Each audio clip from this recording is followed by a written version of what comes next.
Morning at Sunrise Apartments. The compound of Sunrise Apartments stirred awake with the sounds of life, children laughing, doors creaking open, and the distant call of a street vendor. The building stood in neat rows, painted in soft cream and brown, each balcony telling a different story. Victoria adjusted her blouse as she locked her apartment door. A single woman in her late 20s, she lived alone in a modest one-bedroom flat. Organized, quiet, and always on time, she carried herself with a calm confidence. From the balcony above, Mama Ton called out to her children. Across the courtyard, Mr. Okafor argued playfully with his wife about breakfast. Not far off, the Dunlody family prepared for the day, their children neatly dressed for school. Mrs. Frimpong realized she forgot her bag. She says, "I forgot my bag." Then she runs to get it and enters the car. First, they drop the kids at school, then they both head to work. Life in the compound was a blend of cultures, languages, and personalities. Victoria smiled faintly. She liked it here. She picked up her handbag and headed out for work. Victoria stepped out of her apartment, neatly dressed, locking her door behind her. She paused for a moment, observing the life around her, then adjusted her bag and walked toward the gate. On her way out, she greeted neighbors. A multi-generational family sat outside sharing breakfast, grandparents, parents, and children laughing together. Then a bachelor rushed past her, late for work. "Good morning," Victoria said. "Morning," they replied. She smiled. This place was full of life, even if she lived alone. Quiet inside, noise outside. Back in her apartment earlier that morning, everything had been still. No noise, no movement, just silence. Victoria sometimes wondered if peace and loneliness were the same thing. The office reception. At work, Victoria sat behind the reception desk. "Good morning, welcome," she said repeatedly throughout the day.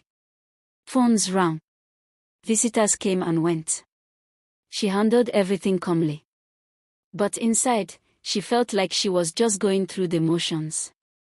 Grace's morning routine. In a different part of town, Grace woke up in her small room in the Face Me I Face You house. She stepped into the corridor, carrying her bucket. "Is the bathroom free?" she asked. "Wait small," someone shouted back. Grace leaned against the wall, already used to the routine. At the central kitchen, smoke filled the air as multiple women cooked at once. "Shift small," one woman, Mrs. Bassi, said. "I was here first," another replied. Grace quietly found a corner to cook her food. Life here required patience. The storeroom dispute. Later, someone shouted from near the store. "Who touched my rice?" Arguments broke out instantly. Accusations flew. Grace stayed silent. This was normal. Work at the supermarket. Grace stood at the cashier stand. Next. Customers came one after another. One complained loudly. Another tried to argue about change. Grace stayed calm. Inside, she was tired, but she kept smiling. The first argument in the apartment. That evening at Sunrise Apartments, voices rose. Mama Sod and Mrs. Okeke stood facing each other. "Control your children. Talk to your own first." Neighbors gathered. The argument grew. Victoria stood at a distance, watching quietly. An elderly grandfather stepped forward. "We are one compound. Let there be peace." The women slowly calmed down. But everyone knew it wouldn't be the last argument. Another argument in Grace's compound. Back at Grace's compound, two women argued in front of the bathroom. "You always take too long." "So what?" People gathered again. Grace shook her head. "No difference," she muttered. Victoria visits the supermarket. A few days later, Victoria entered the supermarket. She noticed Grace immediately, focused, calm, efficient. A difficult customer stood in front of her, complaining loudly. Grace handled it without raising her voice. Victoria was impressed. First words. When it was her turn, Victoria smiled. "You're very patient." Grace laughed. "You have to be in this job." Their eyes met briefly. Something clicked. Growing familiarity. Victoria began stopping by the supermarket more often. Each time, they spoke a little longer. "How was your day?" "Stressful, but I survived." They began to look forward to seeing each other. One evening, they stood outside talking. "I live in Sunrise Apartments," Victoria said.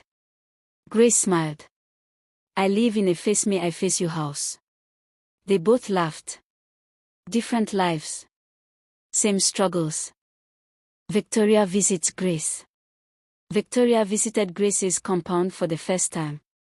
She saw the narrow corridor, the shared kitchen, the storeroom, and the busy bathrooms. People talked loudly. Children ran everywhere. "It's lively," Victoria said. Grace laughed. "That's one way to put it." Grace visits Victoria. A week later, Grace visited Sunrise Apartments. She looked around in amazement. So quiet, so clean. Victoria smiled. Sometimes too quiet. They walked past families chatting peacefully. Then came back to the apartment building and sat on the dining table eating suyo meat and spaghetti. "Your place has peace," Grace said. "Your place has life," Victoria replied. They smiled. Friendship across worlds. From that day, they became close friends. Victoria learned to embrace noise and community. Grace learned to appreciate quiet and order. Despite their different worlds, they found something stronger. Understanding. Because in the end, it wasn't about where they lived. It was about the connection they built across the corridor of life. Mrs. Amina closes her store and goes to pray at the mosque. Friday evening brought a different kind of energy to Sunrise Apartments. By late afternoon, the compound gate opened repeatedly as students returned from their boarding schools, children dragging suitcases, laughing loudly, greeting their parents. "Mommy! I'm back," one girl shouted, running into her mother's arms. Workers returned, too, tired but relieved. The weekend had begun. From different apartments, the smell of dinner filled the air: fried rice, stew, noodles. Some families cooked, while others bought street food from vendors outside the gate. Victoria sat by her window, watching the compound come alive in a new way. Victoria sat by her window, watching the compound come alive in a new way. Then her friend David came to visit her. David has a crush on Victoria. They sat and watched TV. Later that night, the noise slowly faded. Lights went off one by one. The compound slept. Saturday morning started slowly. People woke up later than usual. The atmosphere felt relaxed. In many homes, breakfast was being prepared, bread and eggs sizzling in frying pans, akara being fried outside, the smell drifting through the compound. Children ran around freely, no school uniforms, no rush. Victoria made herself a simple breakfast and stepped onto her balcony, enjoying the calm. Somewhere in the compound, music played softly. For once, everything felt easy. There was a birthday party in the compound. Mr. John and Mrs. Elizabeth's son turned 10 years old. A canopy was set up with chairs and balloons everywhere. There was a bounce house for the children, food for everyone, and popcorn from a popcorn machine. Music was playing, and the whole compound was lively and happy. While at Grace's compound, Grace steps out to buy some few things at the stall in front of the building. Then Timothy, her friend, sights her and says hi, then comes closer and they both go to her room. They gist. At exactly noon, a truck pulled up in front of the apartment. Heads turned. A new tenant, someone whispered. A young family stepped out, a husband and wife, both biracial, in their mid-30s. They looked around with curiosity and excitement. Their 2 children followed, a playful 4-year-old boy and a 1-year-old baby girl in her mother's arms. In different apartments, people prepared dinner, pots clanged, voices called out. Grace, in her own compound, bought food that night, too tired to cook. Life moved in its usual pattern, simple, busy, shared.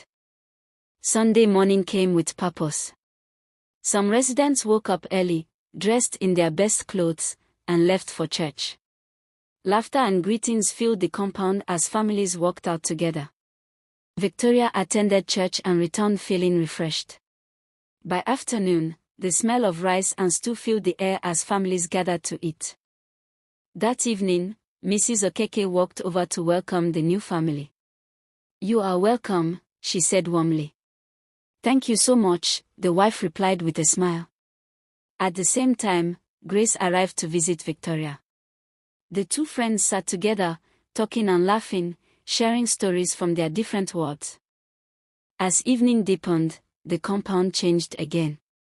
Boarding school students packed their bags. "Mommy, I'll call you." "Study well," parents replied. One by one, they left for school. Monday came quickly. By 5 a.m., the compound was already awake. Doors opened. Water ran. People prepared for the day. Workers left early for their jobs. Primary and secondary school students hurried out in uniforms, bags on their backs. Victoria dressed for work.